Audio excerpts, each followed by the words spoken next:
The morning sun cast a golden glow over Windsor Castle as King Charles III prepared for what would become one of the most memorable Easter Sunday services of his life. It was April 9th, 2023, and the weight of tradition pressed heavily on his shoulders. This wasn't just any Easter Sunday. It was his first as the reigning monarch of the United Kingdom and the Commonwealth realms.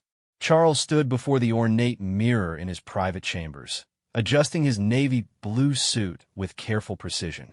The reflection staring back at him showed a man who had waited 7 decades for this moment. At 74 years old, he had finally stepped into the role he had been preparing for his entire life. Yet today felt different from the grand coronation ceremonies and state functions. Today was about faith, family, and the quiet dignity that had defined the British monarchy for centuries. The king's thoughts drifted to his late mother, Queen Elizabeth II, who had passed away just months earlier in September 2022. For over 7 decades, she had led the royal family to Easter services at St. George's Chapel. Her absence was felt deeply, not just by Charles, but by the entire nation that had grown accustomed to her steady presence during these sacred occasions. Outside his window, Charles could see the early morning preparations taking place. Security personnel moved with practiced efficiency, checking every corner of the chapel grounds. The media had gathered in designated areas, their cameras ready to capture every moment of this historic day.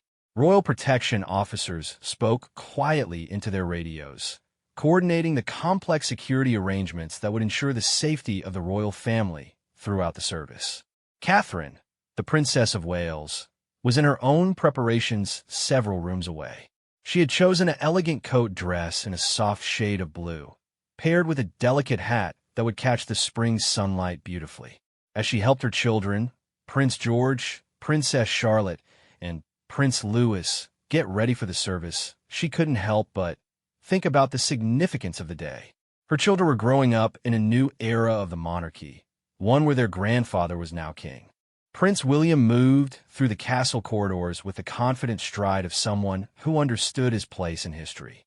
As the heir apparent, he felt the weight of future responsibility, but today he was simply a son supporting his father during an important milestone. He had watched his father navigate the transition from Prince of Wales to king with remarkable grace, and he wanted to ensure that this Easter service would be a moment of peace and reflection amidst the constant demands of royal duty. The Archbishop of Canterbury had arrived early that morning, his robes prepared for the special service. He understood the deep significance of this Easter celebration. It wasn't just about religious observance. It was about continuity, tradition, and the role of faith in the life of the British monarchy. Charles had always been a man of deep spiritual conviction, and the Archbishop knew that this service would be particularly meaningful for the new king. As the morning progressed, other members of the royal family began to arrive at Windsor Castle. Princess, and known for her no-nonsense approach to royal duties, had driven herself to the castle in her typical practical fashion. She carried herself with the same quiet dignity that had made her one of the most respected members of the royal family. Today, she was here to support her brother on this important day. Prince Edward and his wife, Sophie, the Duchess of Edinburgh, arrived with their children. The younger members of the royal family always brought a sense of joy and spontaneity to these formal occasions. Their presence reminded everyone that beneath the ceremony and protocol, the royal family was, at its heart, a family dealing with the same emotions and connections that bind all families together. The morning air was crisp and clear, with the kind of bright sunshine that made everything seem more hopeful. Groundskeepers had worked through the early hours to ensure that the paths leading to St. George's Chapel were perfect. Every flower bed was immaculate, every stone pathway swept clean. This attention to detail reflected the deep respect that the entire Windsor Castle staff held for the royal family and the importance of the day. Inside the chapel, the ancient stones seemed to hold the weight of centuries of royal history. St. George's Chapel had witnessed countless royal ceremonies, from weddings to funerals, coronations to christenings. The vaulted ceiling, and stunning stained glass windows created an atmosphere of reverence and awe. Today, those same walls would witness King Charles III's first Easter service as monarch. The choir had been practicing for weeks, preparing special arrangements of traditional Easter hymns. Their voices would soon fill the sacred space with the kind of music that connected the present moment to generations of royal worship. The organ, with its powerful pipes, stood ready to provide the musical foundation for a service that would be both deeply personal and historically significant.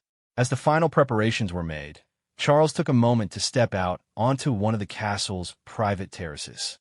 The view stretched across the great park, where early morning joggers and dog walkers were beginning their Sunday routines, largely unaware of the historic nature of the day unfolding just beyond the castle walls. It was a reminder that while royal life operated within a world of ceremony and tradition, it existed alongside the everyday lives of ordinary British citizens. The king's personal secretary appeared at his side, quietly informing him that it was time to make his way to the chapel. Charles nodded, took one last look at the peaceful morning scene, and prepared to lead his family in what would become a defining moment of his reign. The transition from Prince of Wales to King had been marked by grand ceremonies and formal declarations, but this Easter Sunday service would be remembered as the moment when Charles truly began to make the monarchy his own. The ancient bells of St. George's Chapel began their Easter peal at exactly 10:45 a.m., their bronze voices carrying across the Windsor estate and into the surrounding countryside. The sound was both a call to worship and an announcement that something extraordinary was about to unfold. For the residents of Windsor and the visitors who had gathered outside the castle gates, those bells marked the beginning of a historic morning. King Charles emerged from the castle's private entrance, walking with the measured pace that had become his signature during public appearances. He had chosen to wear a dark navy suit rather than military uniform, a decision that reflected his desire to present himself as approachable while maintaining the dignity expected of a monarch. The morning sunlight caught the subtle details of his perfectly tailored clothing, from the silk pocket square to the carefully polished shoes that reflected his attention to detail in all aspects of royal presentation. Following behind him, the Wales family created a picture of modern royal elegance. Prince William wore a charcoal suit that complemented his father's choice, while Catherine looked radiant in her powder blue coat dress. The children walked between their parents, with 10-year-old Prince George showing the serious demeanor he had developed during public appearances, while 8-year-old Princess Charlotte maintained her characteristic confidence, and 5-year-old Prince Louis alternated between excitement and the careful behavior expected at such formal occasions.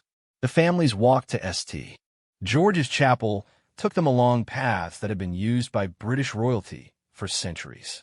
Each step was carefully planned by the Royal Protection Team, but to observers, it appeared natural and relaxed. Charles occasionally bent down to speak with his grandchildren, sharing quiet words that made them smile and helped ease any nervousness they might have felt about the formal service ahead. Princess joined the procession with her typical no-nonsense efficiency, walking alongside Prince Edward and Sophie, and had always been known for her practical approach to royal duties, and today was no different. She wore a classic navy ensemble that was both appropriate for the religious service and reflective of her personal style that prioritized function alongside formality. Her presence added a sense of continuity to the day, representing the bridge between the old reign and the new. The security arrangements for the procession were extensive, but carefully concealed. Royal protection officers had positioned themselves strategically along the route, maintaining constant communication through nearly invisible earpieces. Snipers were stationed on rooftops, and plainclothes officers mingled with the small crowd of castle staff and invited guests who had gathered to witness the historic walk to chapel. As they approached St. George's Chapel, the architectural grandeur of the building became more apparent. Built in the 15th century, the chapel had witnessed some of the most important moments in British royal history. Its Gothic windows, flying buttresses, and intricate stonework created an atmosphere of timeless majesty. Today, those ancient walls would welcome a new chapter in the long story of the British monarchy. The media presence was significant but respectful, with photographers and camera crews positioned at carefully designated spots along the route. This was not the massive media circus that typically accompanied major royal events like weddings or coronations. Instead, it reflected the more intimate nature of the Easter service, while still acknowledging its historical importance as King Charles's first Easter as monarch. Local residents had gathered outside the castle gates, many holding small Union Jack flags or flowers. Some had arrived before dawn to secure the best viewing spots, bringing folding chairs and thermoses of hot tea to sustain them through the morning wait. These loyal subjects represented the deep affection that many British citizens felt for their royal family, despite the complexities and controversies that sometimes surrounded the monarchy. The sound of the chapel choir could be heard drifting across the courtyard as the royal family approached. They had been practicing since early morning, fine-tuning the special arrangements that would accompany the Easter service. The music added an ethereal quality to the morning air, creating a sense of anticipation and reverence that seemed to encompass everyone present. Children from the local community had been invited to line a portion of the route, their excited faces beaming as they caught glimpses of the royal family. Prince Louis waved enthusiastically at these young spectators, his natural exuberance bringing smiles to everyone who witnessed his genuine excitement. These moments of spontaneous interaction reminded observers that beneath all the protocol and ceremony, the royal family remained fundamentally human. The Archbishop of Canterbury stood at the chapel entrance, his ceremonial robes flowing gently in the morning breeze. He had served in this role for several years, but today marked a particularly significant moment in his tenure. Leading King Charles through his first Easter service as monarch was both an honor and a responsibility that he approached with deep solemnity and careful preparation. As the royal family reached the chapel steps, they paused briefly to acknowledge the gathered well-wishers.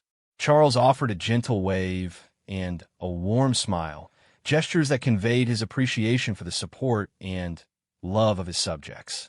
This moment of connection between monarch and people represented one of the most important aspects of modern royal duty, the ability to bridge the gap between royal tradition and contemporary life. The chapel doors stood open, revealing the stunning interior that had been prepared for the service. Hundreds of fresh flowers adorned the altar area, their brilliant colors creating a celebration of spring and renewal that perfectly complemented the Easter theme. The combination of natural beauty and architectural grandeur created an atmosphere that was both inspiring and deeply moving. Members of the chapel staff stood respectfully along the entrance, each having played a role in preparing for this historic day. From the organist who would provide the musical accompaniment to the vergers who had ensured every detail of the service would proceed smoothly, each person understood their part in creating a memorable experience for the royal family and the wider world watching through media coverage. The moment before entering the chapel, Charles took a deep breath, feeling the weight of history and the eyes of the nation upon him.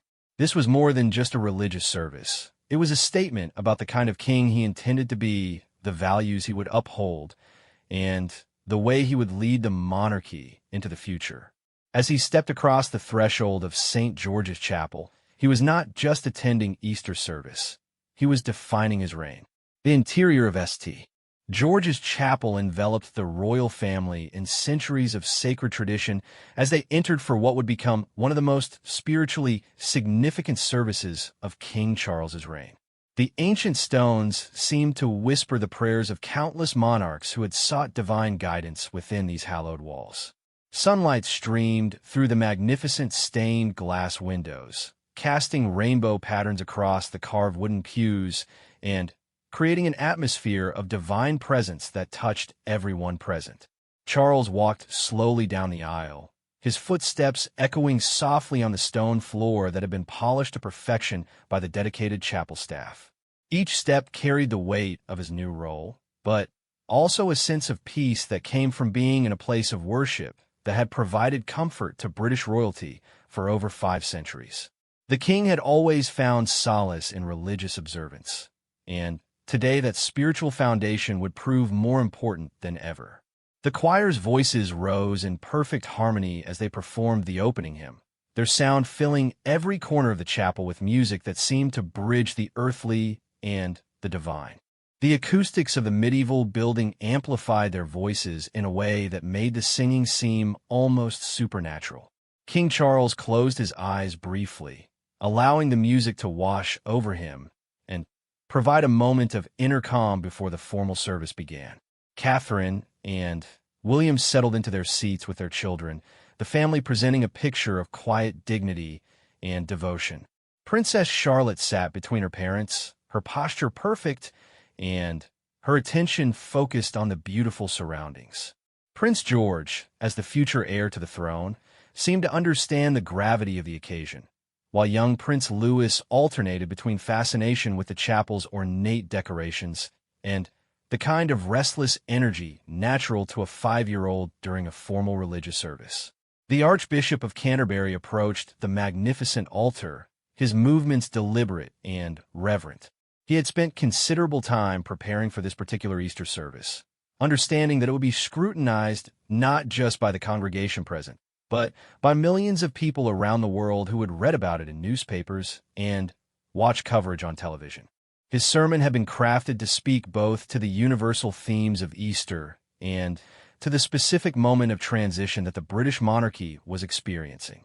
Princess Anne sat with her characteristic composure, her attention focused entirely on the religious proceedings. Throughout her life, she had attended countless royal services, but she understood that today carried special significance. As Charles's sister, she had watched him prepare for this role for decades, and she felt a deep sense of pride in seeing him finally fulfilling his destiny as monarch during this most sacred of Christian celebrations. The chapel's magnificent organ began to play, its deep tones resonating through the building and creating vibrations that could be felt as much as heard. The organist had chosen pieces that would complement the Easter theme while acknowledging the historic nature of the service. Each note seemed to emphasize the continuity between past and present, between the long line of British monarchs and the man who now sat in their place. Prince Edward and Sophie exchanged meaningful glances as they observed Charles during the service. They had both witnessed his journey to the throne, understanding better than most the personal sacrifices and public commitments that had brought him to this moment. Today represented not just a religious observance, but a celebration of Charles's lifelong dedication to duty and service. The reading of Scripture took on special meaning in this context, with passages about leadership, service, and divine guidance resonating particularly strongly. The Archbishop's voice carried clearly through the chapel as he delivered words that had comforted and inspired believers for 2,000 years.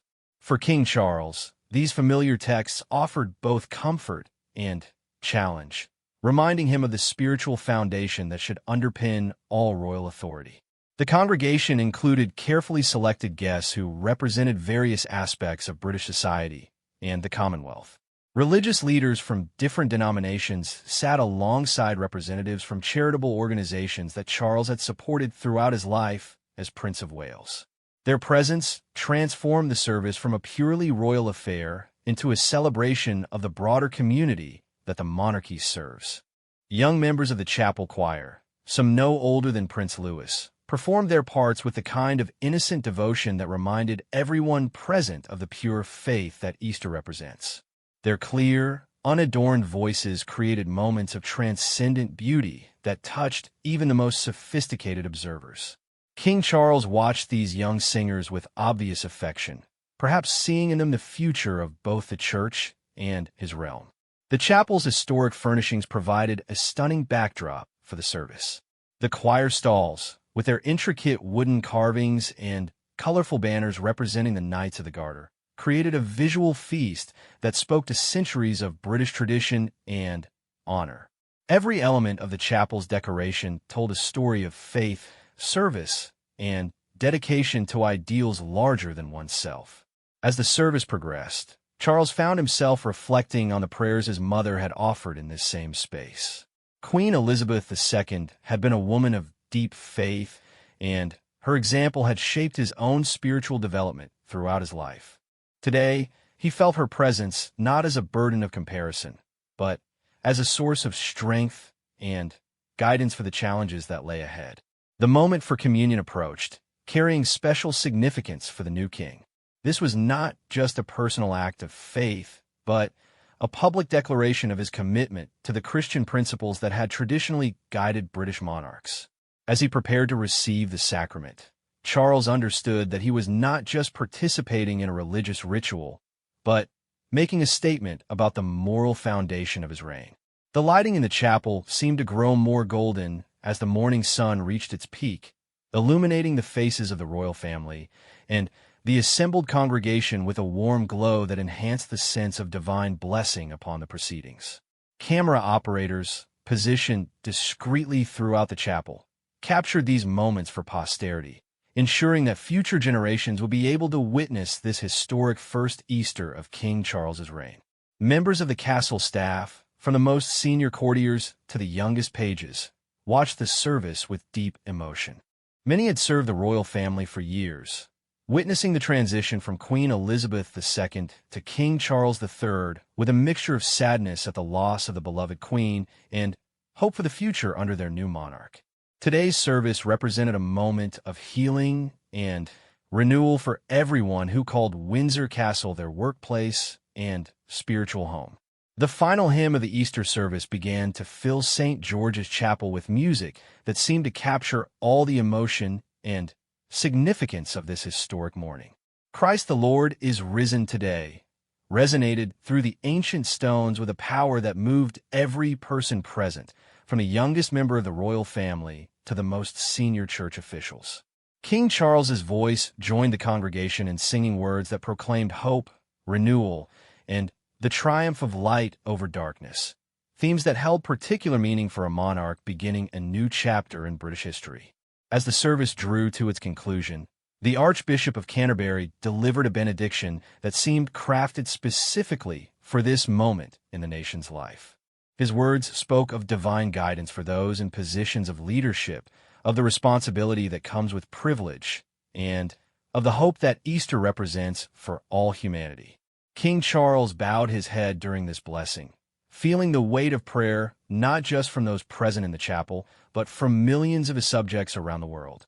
The royal family remained seated as the choir performed a final anthem, their voices creating a musical tapestry that wove together tradition and innovation in a way that reflected Charles's own approach to monarchy. The king had always believed in honoring the past while embracing positive change, and this service had perfectly embodied that philosophy. The music seemed to bridge generations, connecting the ancient traditions of British Christianity with the contemporary world that the monarchy must navigate. Prince Louis had remained remarkably well-behaved throughout the service, though his occasional whispers to his mother and his fascination with the chapel's decorative elements provided moments of gentle humor that reminded everyone of the humanity at the heart of even the most formal royal occasions. His innocent questions about the stained glass windows and carved angels reflected the wonder that children bring to sacred spaces, adding warmth to an otherwise solemn ceremony. As the formal conclusion of the service approached, members of the congregation began to prepare for the traditional exit procession. However, King Charles had requested a modification to the usual protocol. Instead of immediately departing, he wished to spend a few minutes speaking informally with the clergy and staff who had made the service possible. This gesture reflected his personal style as monarch, approachable, grateful, and mindful of the people who work behind the scenes to make royal events successful. The Archbishop approached King Charles as the final notes of the organ faded into silence. Their conversation, though brief, was clearly meaningful to both men. The Archbishop had known Charles for many years, both as Prince of Wales and now as King, and he understood the spiritual journey that had brought the monarch to this moment. Their exchange included discussion of future services and the role of faith in public life, topics that would continue to shape Charles's reign. princess and took a moment to examine one of the chapel's beautiful floral arrangements, created specifically for the Easter celebration. The flowers have been chosen to represent not just the season of spring, but also the nations of the Commonwealth, with blooms from different regions creating a colorful tapestry of the global family that Charles now led. This attention to symbolic detail reflected the careful thought that went into every aspect of royal ceremonies. Catherine and William gathered their children, preparing for the walk back to the castle. The Wales family had presented a picture of modern royal elegance throughout the service, but now they could relax slightly as the formal portion of the day concluded. Prince George shook hands with several clergy members with the kind of serious politeness that suggested his growing understanding of his future role, while Princess Charlotte charmed everyone with her confident interactions. The chapel staff moved efficiently, but respectfully to begin clearing the space, their movements coordinated through years of experience with royal services. Each person understood their role in the complex choreography that made such events appear effortless to observers. The flowers would be redistributed to local hospitals and care homes, ensuring that the beauty created for the royal service would continue to bring joy to others throughout the Easter season. Security personnel began their careful coordination of the exit strategy, ensuring that the royal family's departure would be as smooth and safe as their arrival had been. The protection officers had remained virtually invisible throughout the service, but their presence provided the peace of mind that allowed the royal family to focus entirely on the spiritual significance of the occasion. Members of the media who had been granted access to the chapel began preparing their reports, knowing that they were documenting a moment that would be remembered in royal history. Their photographs and descriptions would allow people around the world to share in this celebration, extending the reach of the Easter message far beyond the walls of St. George's Chapel. The Dean of Windsor approached King Charles to express his gratitude for the royal family's participation in the service. This conversation highlighted the important relationship between the monarchy and the Church of England, a connection that had shaped British history for centuries and continued to influence the spiritual life of the nation. The Dean's words of appreciation were heartfelt, reflecting the genuine affection and respect that many clergy members held for their new monarch. As the royal family prepared to leave the chapel, King Charles took one last look around the sacred space that had provided such a meaningful start to his Easter celebrations. The morning lights streaming through the stained glass windows created an almost ethereal atmosphere, as if the building itself was blessing this new chapter in royal history. This moment of quiet reflection would remain with the king throughout the rest of this significant day. The sound of the chapel bells began again as the service officially concluded, their bronze voices announcing to the wider world that King Charles III had successfully completed his first Easter service as monarch. These bells had rung for countless royal occasions throughout the centuries, but today they carried a special message of hope and continuity. The people gathered outside the castle gates could hear the bells clearly, understanding that this sound marked the end of a historic morning. Young choristers began to file out of the chapel, their faces glowing with the satisfaction of having performed beautifully during such an important service. Several of them caught the attention of Prince Louis, who waved enthusiastically at children closer to his own age. These interactions between the royal family and young people always provided some of the most genuine and heartwarming moments of any royal occasion. The emergence of King Charles III and the royal family from St. George's Chapel marked the beginning of one of the most photographed and memorable royal departures in recent memory. The April sunshine had grown stronger during the service, bathing the entire scene in golden light that seemed to bless this historic moment. As the chapel doors opened and the royal family stepped into the brightness, photographers captured images that would appear on front pages around the world and become part of the permanent record of Charles's early reign. The king paused at the top of the chapel steps, taking in the scene before him with obvious satisfaction. Hundreds of well-wishers had gathered beyond the castle gates, their cheers and applause carrying across the grounds in a wave of sound that spoke to the genuine affection many British citizens felt for their royal family. Union Jack flags fluttered in the spring breeze, while children held up handmade signs welcoming King Charles to his first Easter as monarch. Prince William and Catherine flanked their father, creating a powerful image of 3 generations of the royal family united in this moment of celebration. Their children, energized by the completion of the formal service, began to show more of their natural personalities. Princess Charlotte waved confidently at the crowd, while Prince George maintained the serious demeanor appropriate for a future king. Prince Louis, freed from the constraints of chapel behavior, pointed excitedly at the flowers and decorations that had transformed the castle grounds into an Easter wonderland. The walk back to the castle took on an entirely different character from the formal procession that had brought them to chapel. Security arrangements remained tight, but the atmosphere was relaxed and celebratory. King Charles stopped several times to acknowledge groups of staff members who had worked to make the day special, from the gardeners who had prepared the flowers to the security personnel who had ensured everyone's safety. Princess, and ever practical, used the walk to discuss logistical details with her brother about upcoming royal engagements. Even during moments of celebration, the royal family's conversation often turned to the constant demands of their public roles. However, today's discussions carried a different tone. There was excitement about the future and confidence about the direction of Charles's reign. The media coverage of the departure was extensive but respectful, reflecting the balance that modern royal reporting strived to achieve between public interest and family privacy. Television cameras captured the warm interactions between family members, while newspaper photographers focused on creating images that would help define the visual story of King Charles's early reign. These pictures would appear in publications around the world, carrying the message of British royal tradition to global audiences. Local residents who had gathered to witness the historic day began to disperse slowly, many stopping to chat with neighbors and strangers about what they had experienced. For these loyal subjects, seeing their new king participate in such a fundamental Christian celebration provided reassurance about the values that would guide his reign. The combination of traditional ceremony and genuine warmth had created exactly the kind of royal event that strengthened the bond between monarchy and people. Children from nearby schools had been given special permission to attend the event, and their excitement was infectious.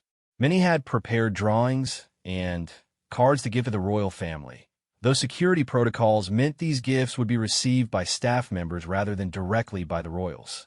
Nevertheless, the children's enthusiasm and creativity added a spontaneous joy to the occasion that formal planning could never achieve. The castle staff began the complex process of returning the grounds to their normal state while preserving the special memories of the day. Flowers would be redistributed to local charities, service programs would be archived for historical purposes, and photographs would be cataloged for the royal collection. Every detail of King Charles's first Easter as monarch would be preserved for future historians and royal biographers. Prince Edward and Sophie took time during the departure to speak with representatives from various charitable organizations that had been invited to witness the service. This interaction highlighted one of the most important aspects of modern monarchy, its role in supporting and promoting charitable work throughout British society. The royal family's participation in religious observances often provided opportunities to recognize the good work being done by ordinary citizens. As the royal family reached the castle's private entrance, King Charles turned back towards St. George's Chapel one final time. The ancient building stood majestically against the spring sky, its spires pointing heavenward in a gesture that seemed to connect earthly royalty with divine authority. This moment of reflection provided a fitting conclusion to a morning that had successfully launched Charles's reign into its first major religious celebration. The private celebrations continued within the castle walls, where extended family members and close friends had gathered for a traditional Easter lunch. This more intimate gathering allowed the royal family to process the emotions and significance of the morning in a relaxed setting. Conversations range from serious discussions about the future of the monarchy to lighter moments involving the children's reactions to their first major royal service. Members of the international diplomatic community who had attended the service began making their way back to London, carrying with them positive impressions of King Charles's approach to his royal duties. Their reports to their home governments would contribute to the global understanding of Britain's new monarch and his vision for the future of the Commonwealth and international relations. The success of the Easter service sent ripples of satisfaction throughout the royal household and the broader network of people who worked to support the monarchy. From senior courtiers to junior staff members, everyone involved felt a sense of accomplishment at having contributed to such a meaningful and well-executed event. This positive momentum would influence planning for future royal occasions throughout Charles's reign. As afternoons settled over Windsor Castle, the buildings and grounds slowly returned to their normal rhythms. However, the memory of King Charles III's first Easter Sunday service would linger in the hearts and minds of everyone who had participated. The morning had demonstrated that the British monarchy could successfully honor its past while embracing its future, creating a template for the kind of reign that Charles intended to establish. The bells of St. George's Chapel fell silent, but their message of hope, faith, and continuity would resonate throughout the realm for years to come. This Easter Sunday had not just marked a religious celebration, but had officially launched a new era in the thousand-year story of the British monarchy.